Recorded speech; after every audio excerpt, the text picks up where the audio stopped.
Jillaroos Too Strong for Kiwi Ferns and Pacific Championships thriller in the ancient shadow of Eden Park, where the ghosts of All Blacks past whisper through the stands.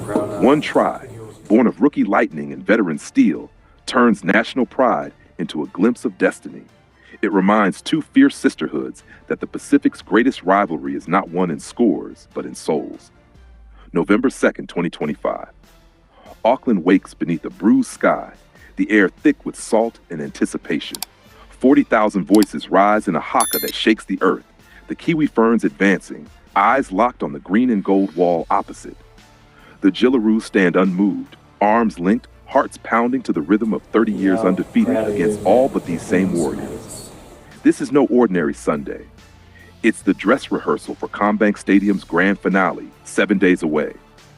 The Jillaroos arrive unbeaten, fresh from a 60-0 dismantling of Samoa that left Brisbane stunned. The Kiwi Ferns come scarred but smiling. Survivors of a 22-20 comeback stitched together by Annessa Biddle's 78-meter miracle. The opening exchanges are a cathedral of defense, bone on bone, breath held as one. Georgia Hale, the Ferns' quiet colossus, turns 50 tackles into 50 prayers. Across from her, Jess Sergis prowls like a storm front, waiting for the sky to crack. 31st minute. Jesse Southwell's spiral hangs in the Auckland wind. Sergis rises above three black jerseys, plants the ball like a flag on foreign soil. The conversion sails through, 6-0. Eden Park exhales. Somewhere, a grandmother clutches her rosary tighter. The second half belongs to debutant wings. With Tamika Upton sidelined, 23-year-old Abbi Church dons the number 1, eyes older than the Harbor Bridge. She scoops a loose ball, wrong foots the cover, and dives beneath the posts. 10-0. The Australian bench erupts. In Toowoomba, her mother weeps into her phone. But the Ferns are not done. Annessa Biddle intercepts on her own 20, accelerates like a waka cutting swells, and races 90 meters to glory. The stadium detonates, black flags whipping the sky, children screaming her name. 10-4. 5 minutes remain. The Pacific holds its breath. In the final frenzy, Abigail Roach dives for a McGregor bomb on the dead ball line, fingertips brushing hope, but the bounce denies her. The siren sings mercy. Scoreboard 10-4. Yet every soul knows the real victory was the war itself. The highlights loop endlessly. Church's debut dart, Biddle's coast-to-coast lightning, Hale's granite 50 tackles, Jillaroos Kiwi Ferns trends across continents. Polynesian aunties in South Auckland replay the haka on loop, whispering manna to their daughters. Australian breakfast shows crown Church the new queen.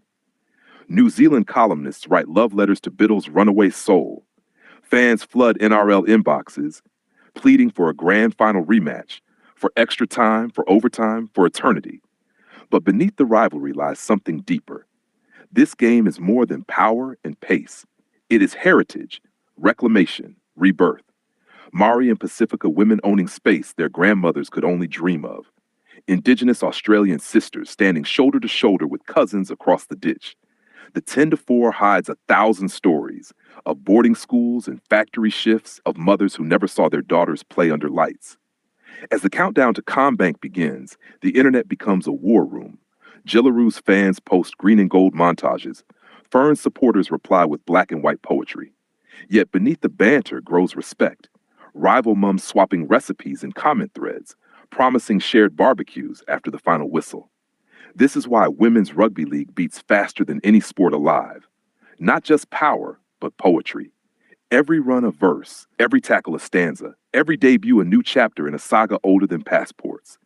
Sportsmanship, reborn. No sledging, only stares. No cheap shots, only shared sweat. In an age of noise, these warriors give us grace, proof that rivalry can be love wearing different colors.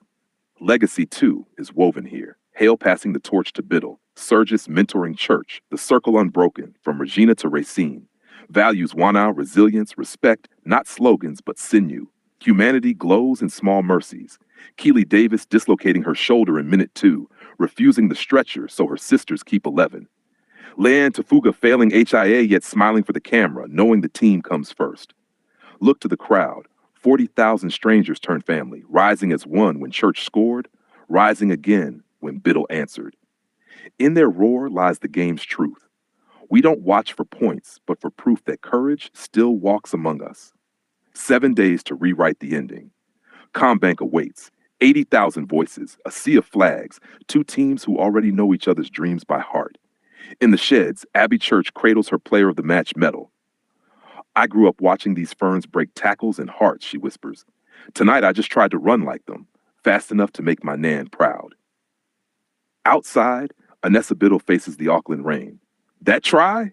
It's for every kid in Porirua who thinks 90 meters is too far. Next week, we run 100 and finish it. Georgia Hale, 50 tackles deep, pulls Church close. See you in Sydney, sis. Bring your boots and your heart. Jesse Southwell leans to young Kiwi fans at the fence. We didn't beat you tonight. We just held the cup a little longer. Next Sunday, you can have it back if you earn it. And so the Pacific holds its breath once more. Two teams, one ocean, zero excuses. The 10-4 was only the overture. CommBank will be the symphony. Whatever the scoreboard reads on November 9th, remember this. Greatness is not the margin, it's the mana left on the field. These women don't play for humiliation. They play for harmony, for heritage, for every little girl who will one day wear their number. So next Sunday, bring your flags, your voices, your unbreakable hope.